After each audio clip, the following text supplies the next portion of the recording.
안녕히 계세요, 여러분. 전 이 세상의 모든 굴레와 속박을 벗어던지고 제 행복을 찾아 떠납니다. 여러분도 행복하세요. 안녕하세요, 살빼남입니다. 다이어트 콜라 마셔도 될까 안 될까 정말 말이 많은데요, 오늘 한번 알아보겠습니다. 구독과 좋아요 부탁드립니다. 우선 일반 콜라는 다이어트 할 때 절대 드시면 안 되고요. 일반 콜라에는요, 설탕, 즉 당질이 굉장히 많이 들어가 있고, 또 이게 액상 과당이라서 흡수가 정말 잘 됩니다. 이걸 마시면 혈당이 빠르게 올라가고 인슐린 분비가 많이 되면서 이 콜라 자체로만 살찌는 게 아니라 다른 음식을 먹은 것도 더 살찌게 만들 수도 있어요.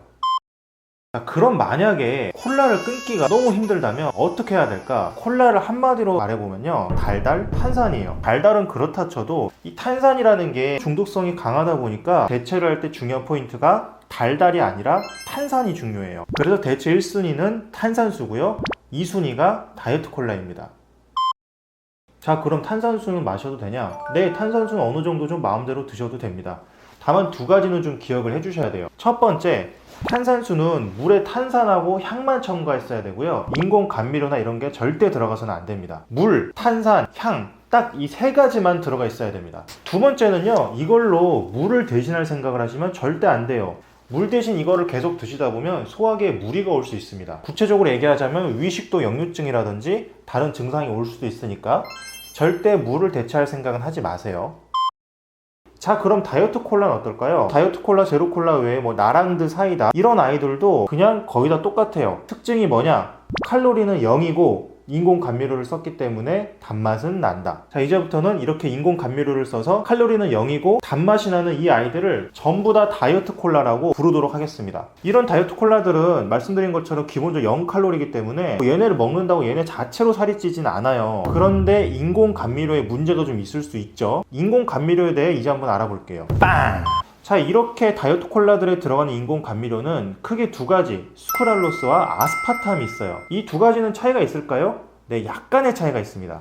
자, 아스파탐은 완전 0칼로리는 아니에요. 아주 약간의 칼로리가 있습니다. 1티스푼에 16칼로리 정도가 있죠. 그런데 설탕도 1티스푼에 16칼로리 정도는 돼요. 그런데 설탕보다 아스파탐이 200배 달기 때문에 절대 설탕과 같은 양을 쓰지 않습니다. 굉장히 소량만 써도 단맛이 충분히 나기 때문에 아주 소량만 들어가서 칼로리가 거의 0에 가깝죠. 뭐 스크랄로스는 설탕보다 600배 단데 그냥 애초에 0칼로리예요. 두 개가 뭐 브랜드 명도 약간 다르고 뭐 요리에 사용될 수 있냐 없냐도 좀 다르지만 그건 넘어갈게요.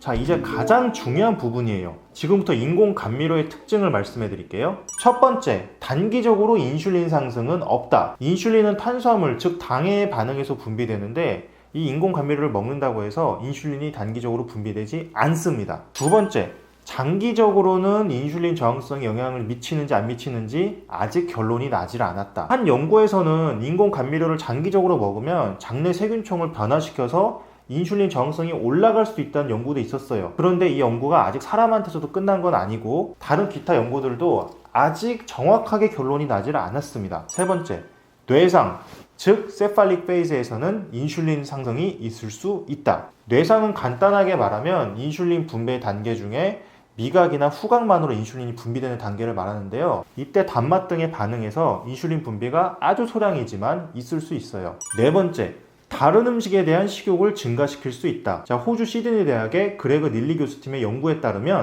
자, 인공 감미료가 0칼로리잖아요. 뇌에서 이걸 알아채고 이 부족한 칼로리를 보충하기 위해 이 식욕을 자극시키는 공복 반응이 일어날 수 있다고 합니다. 자, 쉽게 말해서 인공 감미료를 먹으면 이 자체로는 0칼로리지만 다른 음식이 땡길 수도 있다는 거예요. 물론 이 연구도 사람한테 완전히 끝난 건 아닙니다. 다섯 번째, 다른 음식에 포함된 당에 대해서 더 크게 반응할 수 있다. 자, 미국 당뇨학회에서 나온 한 연구에 따르면 비만인에게 인공 감미료를 주면서 다른 당을 같이 먹였더니 이 인슐린 저항성이 좀 올라갔다고 합니다. 즉 쉽게 말해서 이 인공 감미료가 든 콜라를 다른 탄수화물 달달한 것들이랑 같이 먹으면 인슐린 저항성이 올라갈 수도 있다는 거예요. 그래서 결론적으로 인공 감미료를 먹었을 때 0칼로리인 것도 맞고 단기적으로 인슐린 상승이 없는 거는 분명히 맞는데 이게 장기적으로 먹었을 때 어떨지, 그리고 또 다른 악영향이 있는 건 아닌지 이게 아직 불분명하다는 거예요.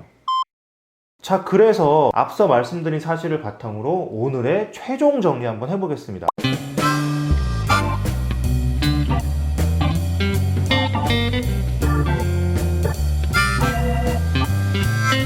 자, 여러분, 콜라 끊기 힘들면 대체를 해보시고요. 뭐 가능하면 끊으시면 더욱더 좋을 것 같습니다. 이상 살빼남이었습니다. 감사합니다.